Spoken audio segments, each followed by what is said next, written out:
este momento entonces inicio la grabación. La cátedra que nos convoca en esta noche es la cátedra abierta sobre filosofía y empresa. Va a estar dirigida por Andrés Felipe Agudelo Zorrilla. Él es profesional en filosofía de la Universidad Católica Luis Amigó, magíster y estudiante de doctorado en filosofía de la Universidad Pontificia Bolivariana. Es el fundador del colectivo Presentes, una propuesta que desde el voluntariado busca eliminar barreras de acceso al mercado laboral a jóvenes profesionales, certificando competencias laborales en el marco de proyectos de impacto social. Ha sido analista de gestión de oportunidades en el plan 6.000 familias viven mejor de la alcaldía de Envigado y Confenalco, donde hizo parte del equipo que diseñó las herramientas de análisis social para determinar la pertinencia de los servicios ofrecidos por la administración a las familias en situación de vulnerabilidad. También ha sido líder de proyectos formativos en la empresa Prior SAS, Formación Integral para las Organizaciones, donde desarrolló de 2016 a 2019 la estrategia formativa organizacional Ética, Energía que nos mueve, donde promovió el cambio de comportamientos de los empleados a partir de la reflexión. Actualmente él es profesor de cátedra de la Escuela de Ciencias Sociales y de la Escuela de Teología, Filosofía y Humanidades de la Universidad Pontificia Bolivariana, donde ha implementado un modelo pedagógico centrado en la resolución de problemas sociales a partir del análisis desde las ciencias sociales, particularmente en población en vulnerabilidad como personas privadas de la libertad, personas con discapacidad, indígenas y personas en situación de calle. Nos acompaña también el docente Gabriel Jaime Arango Restrepo. Gabriel es filósofo y es magíster en filosofía de la Universidad Pontificia Bolivariana. Es docente de la Facultad de Ciencias de la Educación Sociales Humanas de la Fundación Universitaria Católica del Norte y ha participado en la construcción de diversos contenidos, en la construcción del programa de filosofía que actualmente se orienta en nuestra Facultad de Educación. Les damos la bienvenida entonces a Gabriel y a Andrés. Les agradecemos este espacio de conversación y, como les contaba, para quienes se van vinculando a la reunión, vamos a tener un espacio primero de intervención de su parte, luego un espacio para preguntas. Adelante, Gabriel y Andrés. Muchas gracias, Alexandra. Muy buenas noches para todos. Muchas gracias por su presencia en este encuentro sincrónico, en esta cátedra abierta de filosofía y empresa. A las caras conocidas, a las caras que no conocemos. Muchas gracias por su presencia. Esperamos que este diálogo sea bastante fructífero.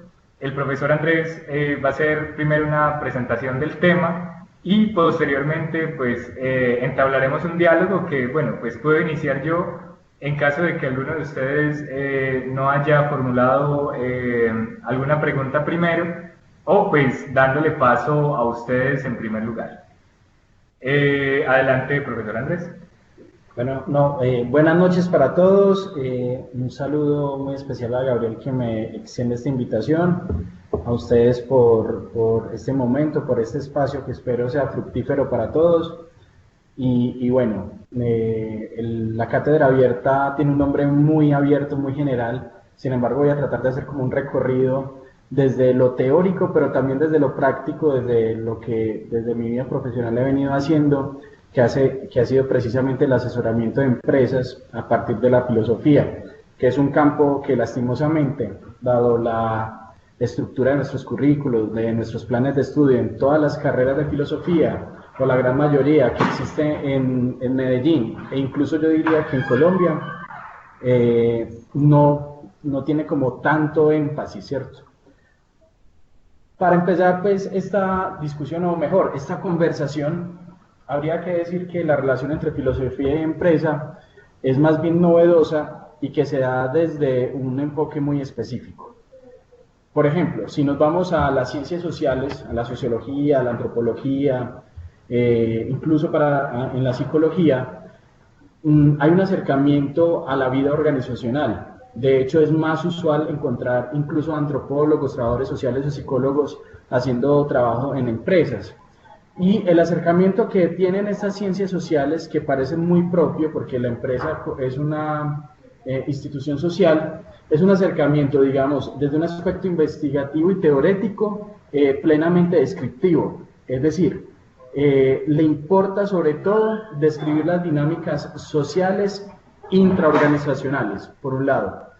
Y por el otro, ya pasando de lo investigativo y teórico ya a lo práctico y al aspecto de la intervención, le importa a estas ciencias sociales, digamos, cumplir algunas funciones jurídicas, legales, que si bien están muchas veces en el bienestar del empleado o de la empresa en general, no termina siendo totalmente complementario. En ese orden de ideas, teniendo en cuenta que las ciencias sociales tienen un primer acercamiento, como digo, teórico, investigativo y uno práctico desde la intervención, la filosofía se acerca a la empresa desde su matiz axiológico. Y yo creería que eso es lo más fundamental que hay que tener en cuenta. La filosofía se acerca a la empresa como, o con la intención de dar un sentido, un valor a la práctica organizacional. Un elemento que no está ni en la antropología, ni en la sociología, en el trabajo social, en fin. Cuando digo axiológico, el sentido es tratar de descubrir, e incluso uno podría pensar en el asunto hermenéutico, de interpretar las relaciones sociales que se dan dentro de la empresa. No en un sentido descriptivo, sino más bien, insisto, axiológico e incluso normativo. En ese orden de ideas, las primeras personas que empiezan a hablar en el ámbito de la filosofía de esta relación con la empresa, uno lo puede encontrar en algunos autores norteamericanos que, si bien no eran filósofos, estaban, digamos, teniendo un primer acercamiento, pero fue definitivamente, y me parece a mí, desde mi perspectiva, la lectura que he tenido de este problema, fue en España con la fundación ETNOR de Adela Cortina y Jesús Conil. ETNOR significa, creo, ética en las organizaciones, donde surge la primera preocupación real y donde hay un acercamiento filosófico serio, disciplinado, riguroso, a partir de autores filosóficos, a partir del canon filosófico, para interpretar y comprender qué es la empresa. Lo que hace Adela Cortina con ETNOR, más o menos, pensaría yo que desde la década de los 80, es básicamente tratar de darle sentido, insisto con eso, a la práctica empresarial, y para eso se da un acercamiento desde la sociología, pero empieza a hacer un desarrollo muy especial.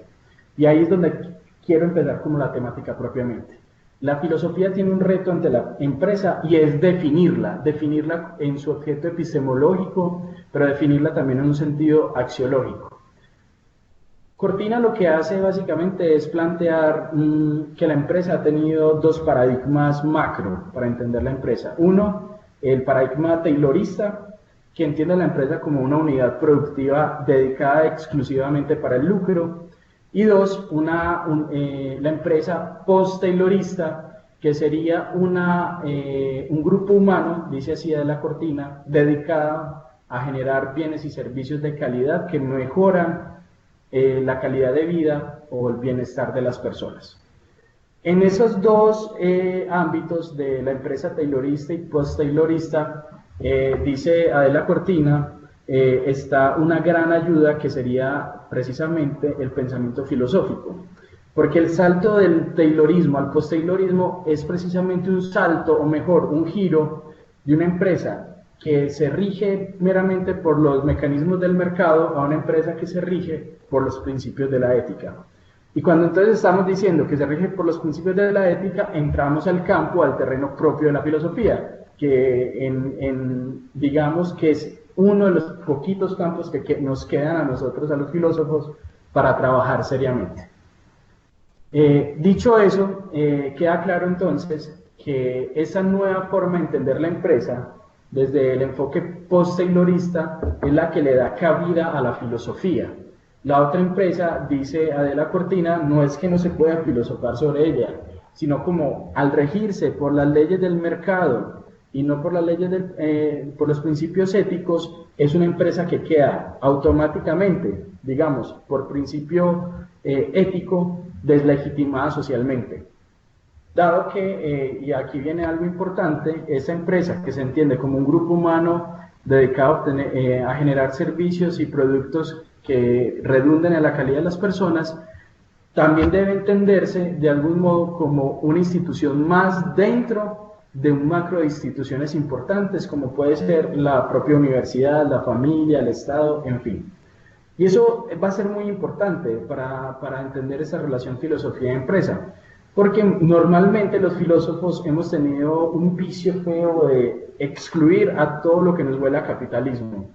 Y no es así necesariamente, porque digamos por coyunturas históricas la empresa ha pasado de ser simplemente el mecanismo por el cual ciertas personas se enriquecen y ha venido implementándose, o mejor, cimentándose en un concepto que es el concepto de gobernanza global. ¿Qué quiere decir eso? Que pues básicamente después de la década de los 70, con la caída del muro de Berlín, y con evidentemente la instauración del neoliberalismo a nivel global, hay una reducción del Estado y una maximización del sector privado, y eso no significa necesariamente avaricia o riqueza o producción a ultranza o un capitalismo salvaje, sino que puede verse, y es lo que plantea de la Cortina y otra autora española, Laura Albareda, que plantea que a partir de ese cambio paradigmático la empresa tiene una gobernanza pública. Es decir, las políticas de la empresa tienen una influencia en la vida social y por tanto se comprometen y tienen una legitimidad ética que debe ser analizada, que debe ser orientada y que debe ser, digamos, no en un sentido capitalista, explotada, sino más bien que debe ser aprovechada por la sociedad.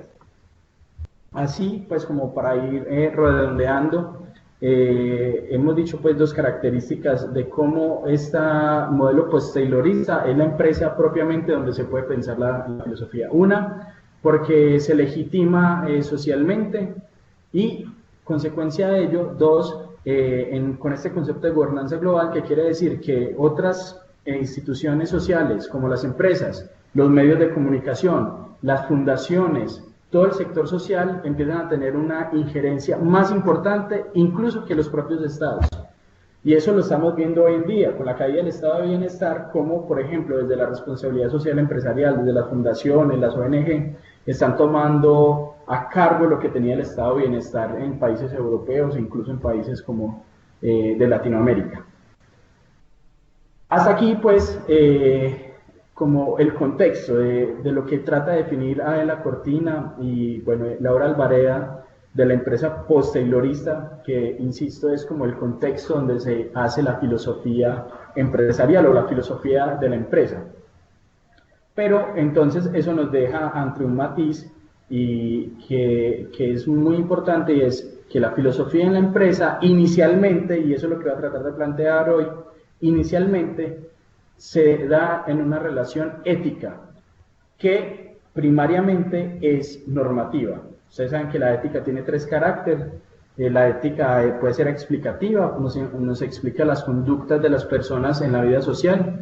Tiene un carácter normativo, en tanto da principios para regir la conducta, y tiene un carácter reflexivo, en tanto permite la autorrealización a partir del conocimiento, o lo que se llama la ética como sabiduría. Hasta ese momento Adela Cortina ha desarrollado más bien un estudio desde lo normativo, es decir, ella se pregunta, y eso es lo que ha hecho con EDNOR, es decirle a las organizaciones cuáles son los principios éticos que deben regir la empresa, no solamente para tener una legitimidad social, que es el primer principio de la ética nace, por lo menos la ética social nace es para darle legitimidad a las instituciones, sino también para mantener y fundamentar la actividad productiva de la empresa. Con todo esto, mis estimados y estimadas, hay que decir lo siguiente. Adela Cortina no es una crítica, yo creo que es una gran pionera y nos ha orientado a nosotros, los que nos hemos dedicado a la empresa, a esto de la filosofía de la empresa, nos encierra inicialmente en el camino de la ética. Entonces, eso hace una pregunta: ¿cuál será la ética pertinente para pensar la empresa? Porque sabemos que pueden existir muchos enfoques éticos y bueno, ¿cuál será la más pertinente? ¿Y cuál será la que logre de verdad conciliar dos problemas de la empresa? Una, conciliar el asunto de que a pesar de que sea un grupo humano dedicado a producir bienes y servicios, pues a final de cuentas tiene un objetivo y es la producción de la riqueza, ¿cierto? Y no es un problema realmente porque eso genera bienestar, ¿verdad? La producción de riqueza. Pero al mismo tiempo tiene que conciliar el hecho de que esa producción de la riqueza no sobrepase los derechos constitucionales, en este caso, de todas las personas o de los afectados por la actividad productiva de la empresa. La solución a esto, Adela Cortina lo hace desde dos autores. Uno es el señor Karl Otto Appel con su idea, Karl Otto Appel y Habermas con su idea de la ética dialógica o la ética del diálogo, la ética comunicativa, por un lado, y también lo soluciona con John Rawls, con su teoría de la justicia. Explico la primera. ¿Voy viendo tiempo? Sí. Ok. La primera es, en ese primer canon dice Adela Cortina, y es, las empresas deben regirse por una ética que permita entender cuáles son las consecuencias de sus acciones. Uno diría, si sabe uno de ética, que eso huele a utilitarismo, pero la propia Adela Cortina la descarta inmediatamente, porque recuerden que la regla que rige el utilitarismo es maximizar el bienestar a la mayor posible cantidad de personas. Pero eso no nos dice, el utilitarismo lamentablemente no nos dice que maximizando el bienestar para unos se minimiza el bienestar para otros. Entonces el utilitarismo no es un buen candidato para hablar de esa ética. Entonces lo que hace Adela Cortina es pensar, por ejemplo, también en la ética kantiana. Y se mete en un problema tremendo, porque la ética kantiana, ustedes saben que Kant es simplemente un cristiano disfrazado de secular, plantea diferentes problemas. Por ejemplo, para Kant, el problema de la avaricia. De alguna forma, Kant le pone una barrera a uno poder ambicionar ganar dinero, porque como la ética kantiana es una ética de la intención, si mi intención no es ayudar a Gabriel vendiéndole mis productos, sino que mi intención es ganar dinero, dirá Kant que por esencia mi acto está malo. Entonces dice Adela Cortina, pues efectivamente la ética kantiana lo único que hace es deslegitimar la actividad empresarial, entonces no es un buen candidato tampoco, ni el utilitarismo ni la ética kantiana. Entonces dice y ve en la ética del diálogo, la ética discursiva, planteada por Karl Otto Appel y Habermas, y sobre todo Habermas con la ética de la comunicación, la idea de que la empresa no tiene que buscar cumplir principios universales, sino principios universalizables, que es una diferencia sustancial y muy interesante. ¿Qué quiere decir un principio universalizable? Bueno, primero, ¿qué quiere decir un principio universal? Recuerden que para Kant existen cosas objetivamente malas que están derivadas por la intención del acto ético o el acto que uno haga. Por ejemplo, para Kant nunca es legítimo mentir, a pesar de que la mentira puede ser, digamos, un atenuante, por ejemplo, en una noticia mala que uno le tenga que dar a alguien. Kant diría, eso es malo por naturaleza y queda deslegitimado. Los universales, como si los seres humanos y las instituciones humanas nos rigiéramos como máquinas, por decirlo de algún modo. Como ángeles. O como ángeles, exacto, en el sentido medieval del asunto. Entonces, Cortina dice, no, la empresa tiene que buscar intereses universalizables, es decir, la empresa tiene que actuar según sus propios intereses, pero que esos intereses sean tan benignos para todos que los afectados por esa acción estén de acuerdo con la acción misma que emprende la empresa. Y ahí es donde se abre la puerta del diálogo. ¿Qué plantea esto? Plantea la posibilidad de pensar una ética que se hace con los stakeholders, que es un concepto propio, pues, como el mundo administrativo, que no quiere decir más que los grupos de interés. Los grupos de interés de una empresa son desde los empleados, ¿cierto?, que son los grupos de interés internos, los jefes, los inversionistas, pero también, dice Adela Cortina, los stakeholders, es decir, la gente que puede ser posiblemente afectada por la empresa, puede ser nuestros clientes, uno, pero también el medio ambiente y también la comunidad aledaña. Entonces dice Adela Cortina, una empresa que quiera ser competitiva en el sentido no de eliminar al otro, sino competitiva porque se mantiene en el tiempo, porque tiene toda la legitimidad de sus usuarios y de todos los grupos de interés, es aquella que actúa según como le gustaría que actuaran los otros, es decir, desde el respeto y el diálogo abierto de los intereses de los otros. Por eso es un interés universalizable, porque, digamos, pasa primero por la cuchilla del consenso social. Eso quiere decir que la empresa se transforma totalmente. Ahí sí es una empresa, digamos, inmiscuida o inmersa en las dinámicas sociales. ¿Por qué? Porque no puede pasar por encima, sino todo lo contrario. Tiene que hacer su actividad productiva, así sea que haga clavos de hierro, tendría que estar hablando o integrando a los stakeholders o grupos de interés a su actividad. ¿Y por qué dice Adela Cortina? Eso se les va a decir, no, una empresa que va a hacer eso. Adela Cortina daba argumentos bastante fuertes, pensando por ejemplo en algo que se llama la ética del consumo o la ética del mercado. Eso en Latinoamérica apenas le está pasando, si somos sinceros, pero en países europeos, en Estados Unidos, también puede ser un buen ejemplo. Pasa que muchas personas dejan de comprar en empresas cuando, por ejemplo, hacen pruebas de maquillaje en animales, por ejemplo. Entonces lo que hace eso, dice Adela Cortina, las nuevas ciudadanías, estas ciudadanías que se hacen, que ella llama ciudadanías del consumo, son ciudadanías cada vez más críticas. Entonces ella dice, pues si la empresa no se cuida de los intereses de sus stakeholders, entonces empieza a haber una censura social. Y efectivamente eso es lo que está pasando en el mundo y eso es una tendencia que seguramente va a empezar a ser más fuerte en Colombia y en los países latinoamericanos. De hecho ya se vislumbra de alguna forma. Entonces es un argumento fuerte que quizás no sea ético, sino capitalista, de por qué uno debería ser ético, ¿cierto? No te compran, pues simplemente porque no estás siendo ético, porque no tienes la legitimidad social. Pero entonces ahí nos pone frente a dos caminos. Una empresa puede relacionarse con sus stakeholders desde lo que se llama la responsabilidad negativa o desde la responsabilidad positiva. ¿Qué quiere decir eso? La responsabilidad negativa es simplemente tratar de atenuar o mitigar los daños que hace la actividad productiva, sea en el medio ambiente, la vida social, en los clientes, en el empresario, en todos los stakeholders.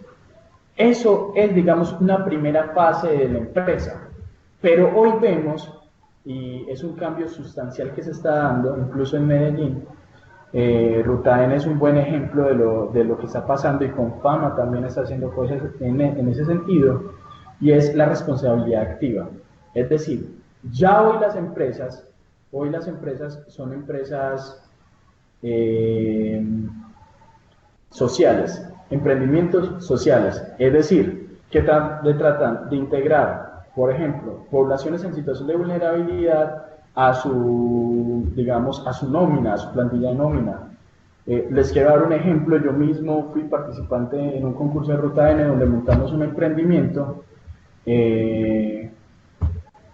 un emprendimiento que se basaba básicamente, valga la redundancia, en coger artistas callejeros, tratarlos de persuadir, tratar de formalizar su trabajo para hacer unas activaciones de marca con empresas. Entonces cogíamos artistas callejeros, las empresas necesitaban activar su marca con algo que se llama BTL, es decir, publicidad por fuera de la línea o debajo de la línea, es decir, no solamente entregando el volante, sino haciendo performance y todo, y logramos conectar esas dos necesidades y esas dos soluciones al mismo tiempo. Ese ejemplo lo quería dar básicamente para decirles, hoy las empresas tienen responsabilidades activas y lo que se ha escuchado como innovación, que suena como un discurso vacío, no tiene que ser sino más eso, precisamente. Empresas que crean valor, pero no solamente valor económico, sino un valor social. Y como este ejemplo que les di, hay muchos, hay bastantes. Cada vez más hay movimientos en todo el mundo, desde colectivos y voluntariados, que pretenden desde la empresa social generar riqueza y valor, repito, social. ¿Cuánto me falta? Qué pena. No, bien, pues llevas 20 minutos. Ah, bueno, voy rematando.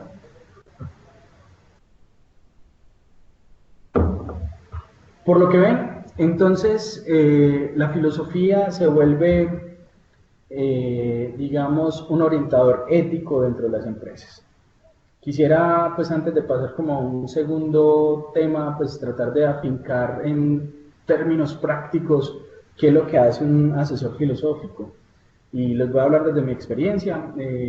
Como asesor de la empresa FIOR, estábamos acompañando el proceso de ISAGEN. ISAGEN es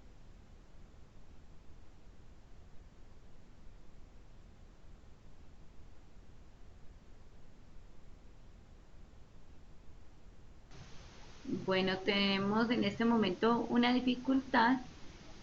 Como pueden ver, el profe Gabriel tuvo una dificultad y ya está entrando nuevamente en la reunión. Entonces les pedimos un momentico mientras él se va nuevamente organizando.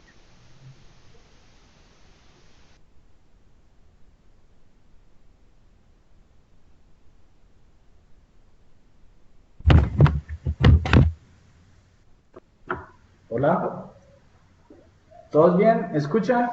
Hola, sí, los estábamos esperando un momentito, ya los escuchamos muy bien. ¿Cuándo se cortó? De pronto se había cortado. Estaban eh, hablando, no, no hace nada que se cortó acerca de la empresa. Bueno, listo, sí. Bueno, les quería contar pues esa práctica y decía que Isagen es de esas pocas empresas que tienen un sistema integral de gestión ética donde tienen varias líneas de trabajo. Una es una gestión, es una línea de trabajo preventiva que consiste en unos documentos diferentes al código ético. Código ético, recuerden que es un documento más bien que se hace desde la coacción, desde el no, desde la prohibición, que no es nada ético, en efecto. Nosotros es moral, sí, es más bien como desde la tradición, la costumbre y que acentúa una relación de patronazgo de la empresa con sus empleados. No, nosotros hicimos una propuesta muy interesante en ese documento, cambiarlo no por un código, sino una declaración de comportamientos éticos.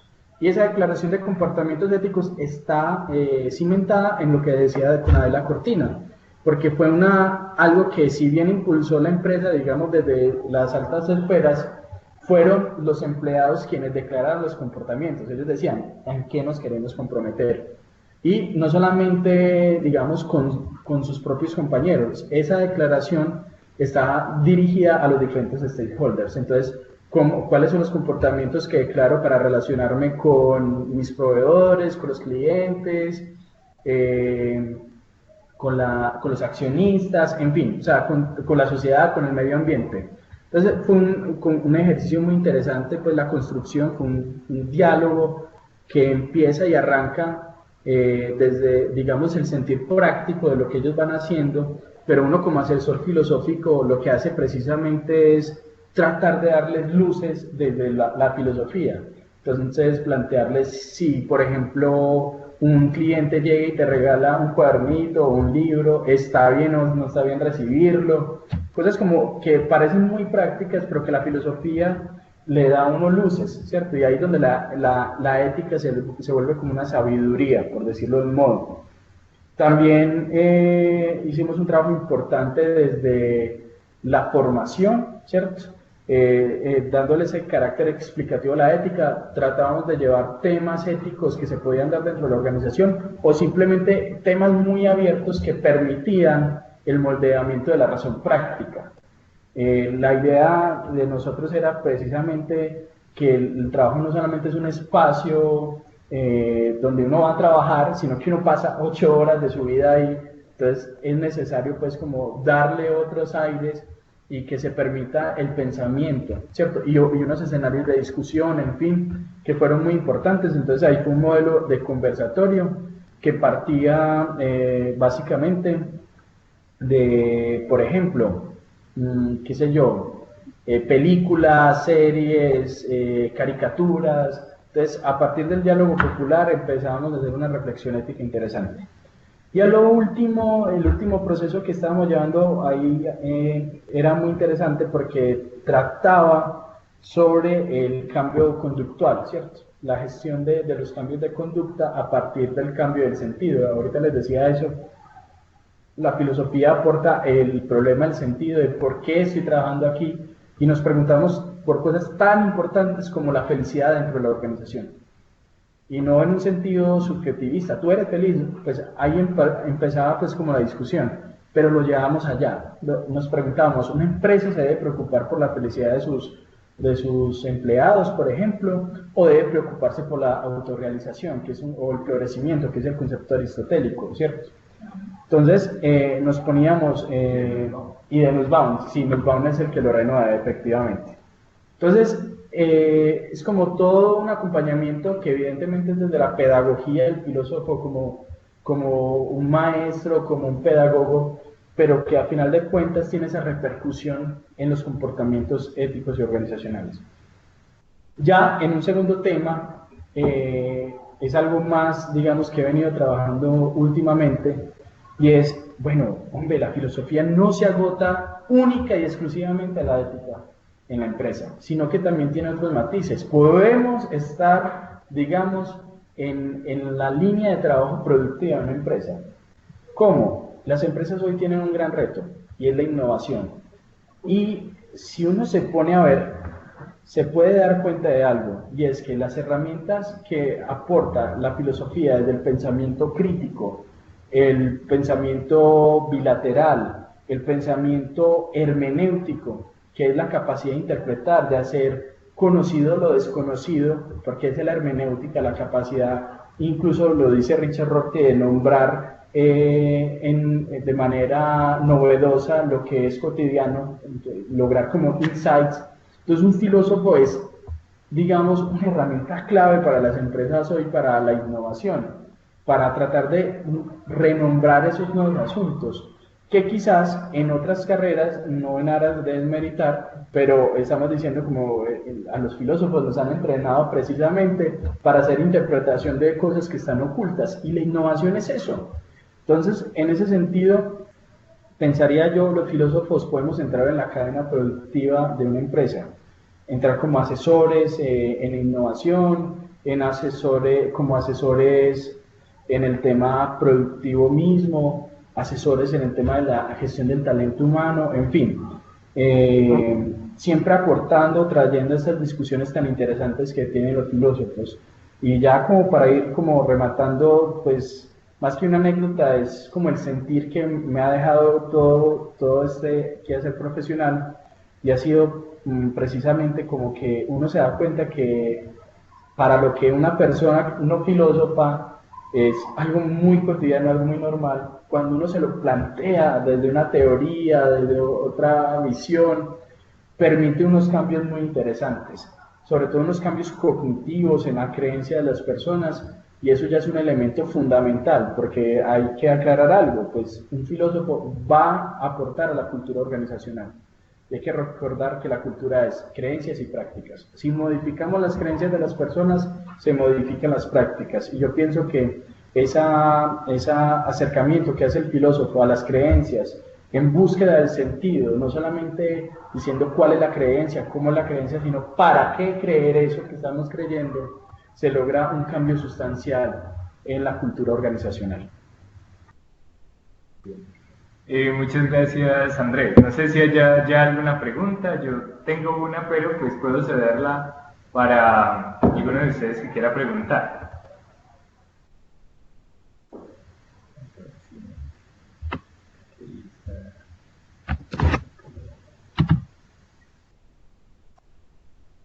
Bueno, yo quiero iniciar, haciendo en primer lugar como un comentario, y es que pues ahorita cuando hablabas de las diferentes disciplinas y ramas de la filosofía que pueden ingresar dentro de la empresa, yo pensaba también en que, bueno, el hecho de que exista una filosofía política también puede, y una filosofía social, puede ayudar a que la empresa pues se defina como empresa, ¿cierto? Y que además pues sepa encontrarle soluciones, sí, efectivamente innovadoras a, digamos, algunos problemas que tienen que ver con índole económico, social, laboral, etcétera, sin salirse de los límites de la ética, ¿cierto? Porque a veces pues las empresas pueden encontrarse con eso, una MIPYME, ¿cierto? Una pequeña empresa, decir es que yo quiero crecer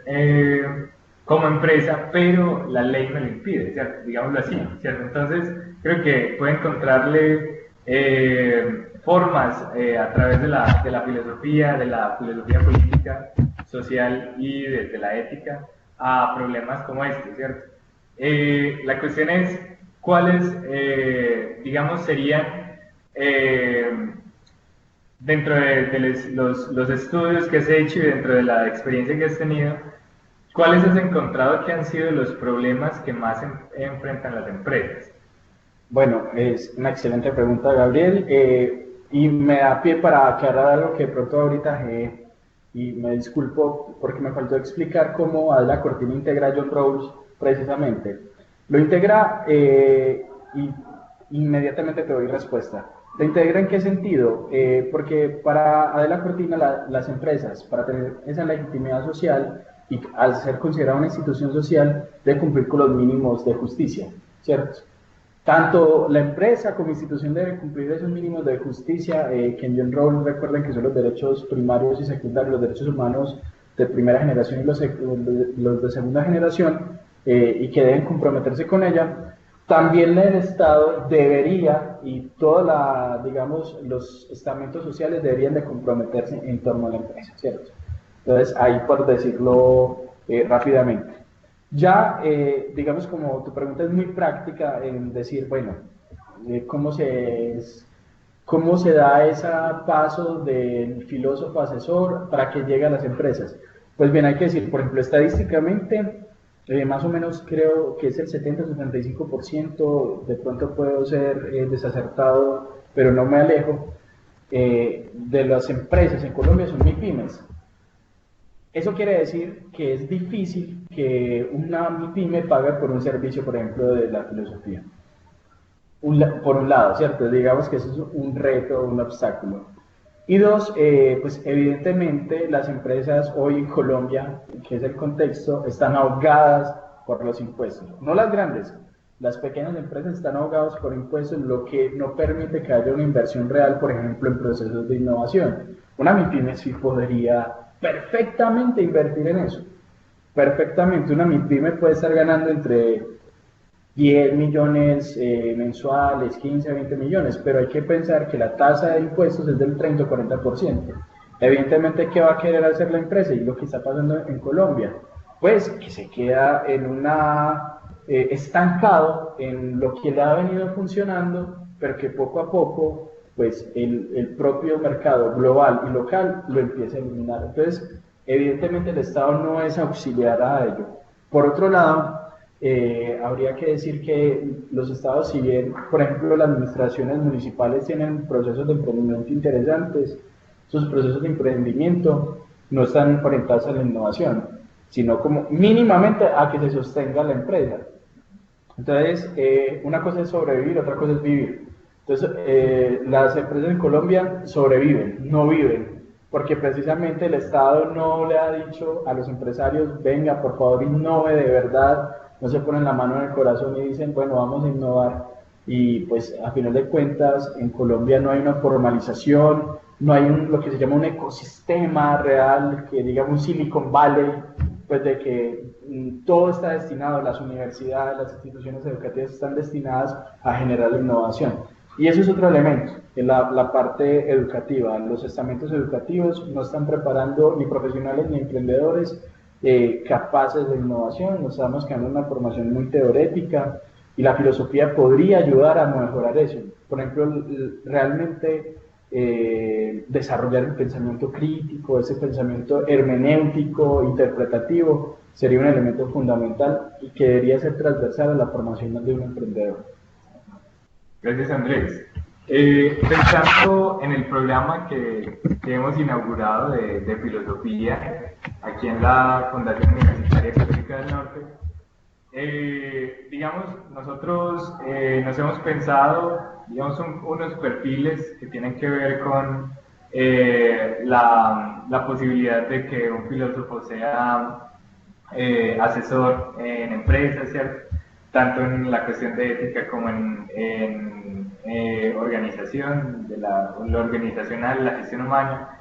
Y de igual forma, pues también que pueda de alguna forma estar en comités de ética y de bioética, ¿cierto? Son como algunas salidas que le damos al profesional, ¿cierto? Que diga, es que yo quiero ser filósofo, quiero estudiar filosofía, pero quiero resolver problemas reales, que es como el enfoque que le hemos dado al programa. Aún así, pues digamos, el filósofo se puede integrar a la cadena de producción, se puede integrar en las cuestiones organizacionales y de gestión humana, se puede ubicar en la cuestión de la ética y la bioética. Ahora bien, un filósofo, ¿consideras que podría ser empresa y cuáles serían como las formas en que podría ser? O sea, obviamente necesitará algunas capacidades, ¿cierto? Esa sería, digamos, otra pregunta. Sí. Pero digamos, ¿cuáles serían como empresas que podría un estudiante, bueno, un profesional en filosofía, un egresado nuestro, decir, ve, yo puedo emprender en este espacio, que digamos eso es algo que a nosotros pues, nos parece hasta risible, que un filósofo diga voy a emprender, ¿cierto? Sí. O sea, porque normalmente estamos al otro lado diciendo, no, es que el emprendimiento no, el emprendimiento y la mercantilización, todo lo que decías de todo lo que huele a capitalismo, mercado, eso es malo. Ajá, sí. Lastimosamente se ha satanizado, ¿cierto? Bueno, esa pregunta pues es difícil, pero digamos, creo que vos lo llevas como al campo, o sea, donde desde la filosofía, no que un filósofo monte una cosa empanada, ¿cierto? Eso lo puede hacer cualquier filósofo o cualquier persona, o con capacidades para montar ese negocio. Claro. Pero yo entiendo que te refieres como con el conocimiento filosófico, cómo se puede emprender. Y sería, básicamente yo diría, el campo del asesoramiento, ¿cierto? De la consultoría a empresas, a instituciones públicas, sociales, por un lado, pues digamos que esa sería la más tradicional, entre comillas, la que más se ha usado, pero digamos que la industria de la cultura nos está abriendo una puerta a los filósofos, porque efectivamente la filosofía, el pensamiento filosófico es cultural.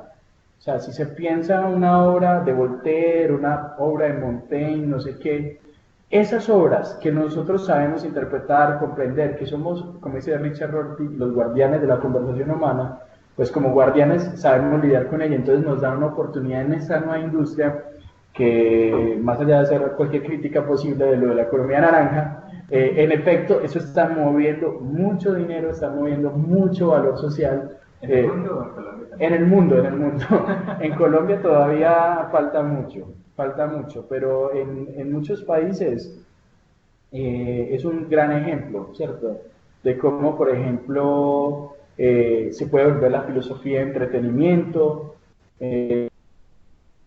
una filosofía comunicativa, entendiendo que la comunicación puede entretener, puede informarnos, puede formarnos, que son las tres dimensiones de la comunicación. Entonces, podría ser por ese lado. El tema de transformar la filosofía en stand-up comedy, por ejemplo, de abrir espacios como cineforos, serieforos, de formación, de auditorios.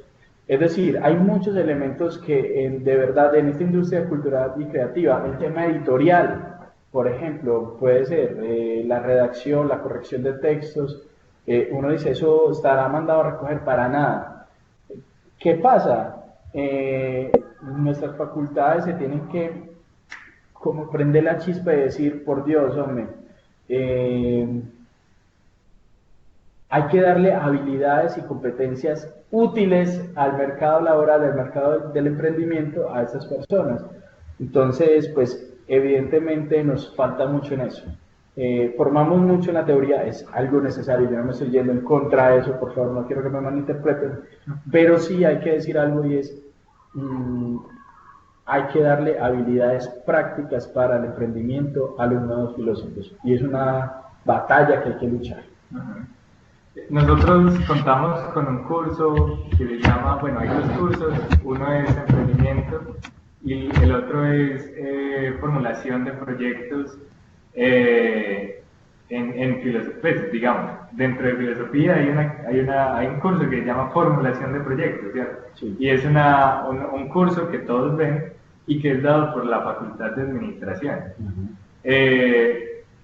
Digamos que podemos decirle a los estudiantes que ese curso no está ahí añadido, sino que es algo necesario, pero digamos, ¿qué elementos digamos administrativos consideras que podría darle la administración a la filosofía?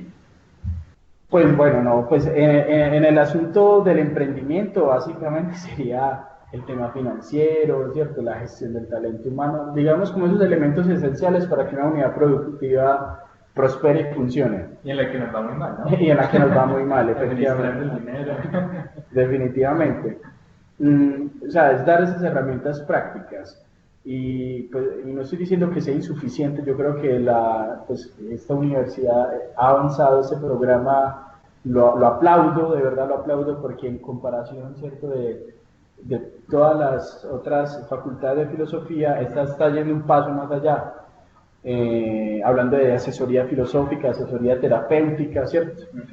Pero faltaría, digamos, formaciones más interesantes, y más que interesantes, centrada en una metodología de un aprendizaje basado en proyectos. O sea, que ojalá no solamente, porque formular un proyecto es como formar un proyecto de investigación, entonces los objetivos, no sé qué, sino que de verdad, y esa es como mi invitación, las personas validen sus ideas de negocio en un instante, y eso se logra a través de esas metodologías. O sea, que la forma de validar sea vender el servicio, que el estudiante sea capaz de vender el servicio, y vender el servicio significa, uno, que fue capaz de estructurar un producto, un servicio interesante para alguien y lo compró, y dos, pues que tiene capacidades para la venta, para el marketing, en fin, todos esos elementos.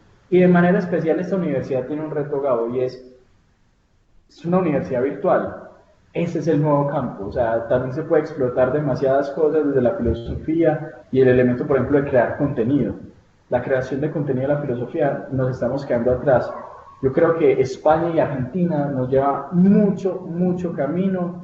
Les recomiendo a ustedes, participantes, por ejemplo, escuchar una filósofa como Roxana Kramer, madre, digamos, de la filosofía terapéutica, cómo está creando un contenido muy valioso que aporta a las discusiones hoy actuales, contemporáneas, es visto, es recompartido. Entonces, son elementos interesantes.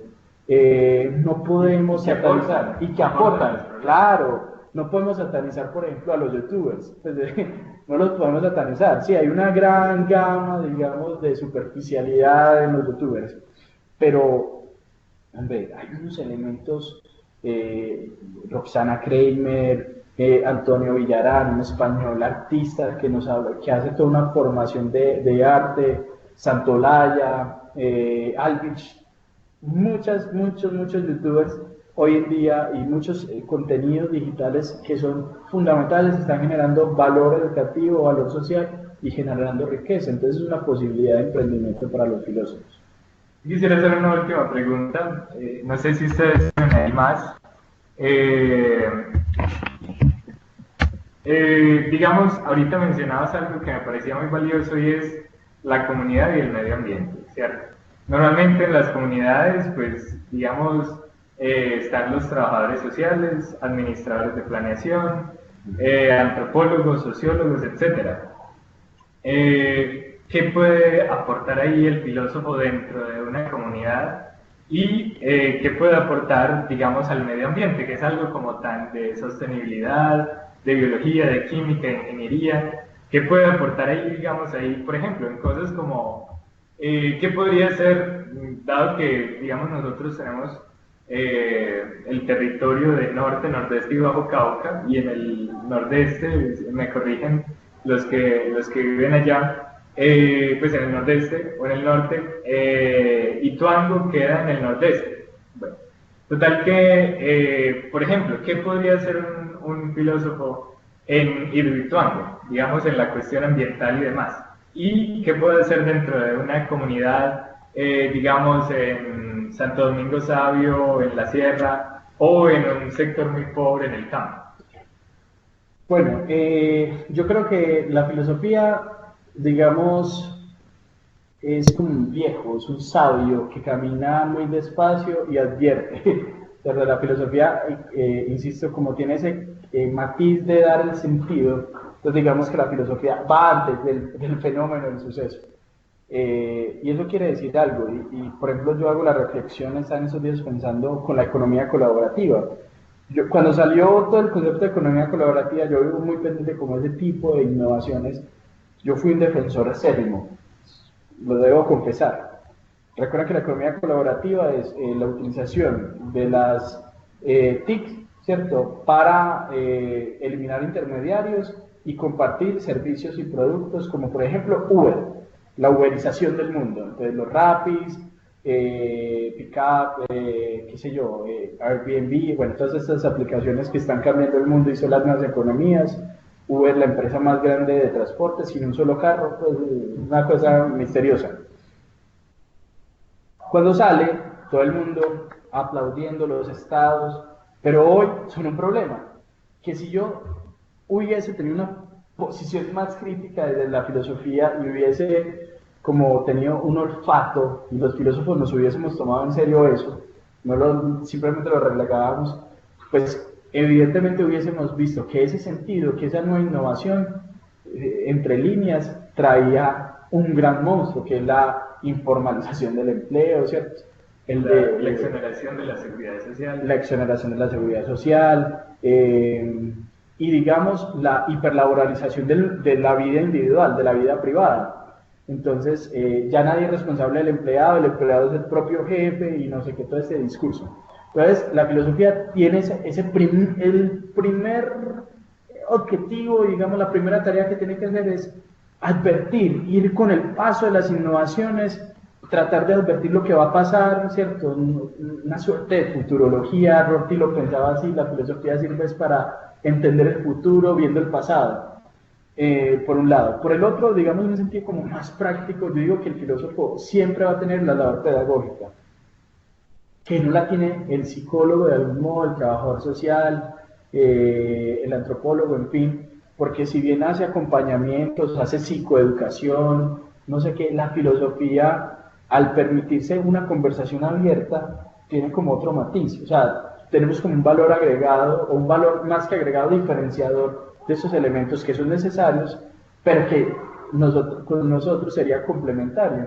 Entonces, yo me imagino en todas las comunidades, con el medio ambiente, todo ese tipo de cosas, la posibilidad de abrir conversaciones serias, críticas, y que hoy es una necesidad tremenda. Hoy sabemos que el mayor problema es la comunicación, lo que llama Bill el enjambre. O sea, hay mucha información, las sociedades no saben en qué creer, las comunidades no saben en qué creer, escuchan esto es bueno, esto es malo, esto es bueno, es malo, y no hay alguien que realmente se siente y de una manera, digamos, despreocupada empiece a hacer un análisis y fomentar entonces el pensamiento crítico y que las personas asuman ese elemento. Entonces yo me imagino a un filósofo en las comunidades precisamente alentando la conversación social.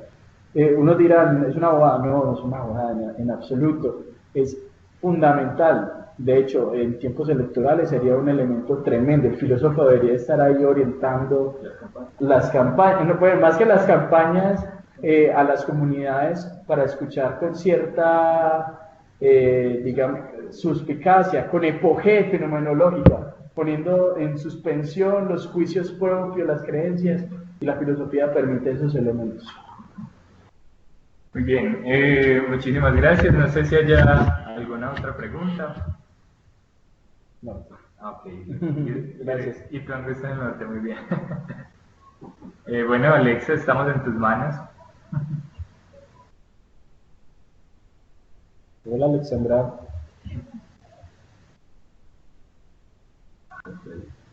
Se está escribiendo. Ok, claro, sí, una pregunta. Muchas gracias. Muchas gracias a ustedes, pues entonces me despido, pues si hay alguna pregunta. No, sí, son muchas gracias. Bueno, vemos que algunas personas están escribiendo muchas gracias y alguno tiene de pronto una pregunta que nos quiera hacer. Abrimos en este espacio el micrófono para esas preguntas, o si también la quieren escribir, lo podemos hacer de ese modo. Les voy a compartir también por el chat una encuesta para que por favor nos la diligencien como una encuesta de satisfacción según su participación en el evento. Muchas gracias Andrés, muchas gracias Gabriel. Con mucho gusto, qué buena invitación esta. Muchas gracias Alexa por estar pendiente y ser la anfitriona de esta cátedra abierta, y a ustedes por su asistencia, a las caras conocidas y amigas, muchísimas gracias, a aquellos que no nos conocían, pues les agradecemos por habernos escuchado, y al profesor Andrés, muchísimas gracias por aceptar esta invitación. Muchas gracias Gabriela, hasta pronto, que estén muy bien, gracias.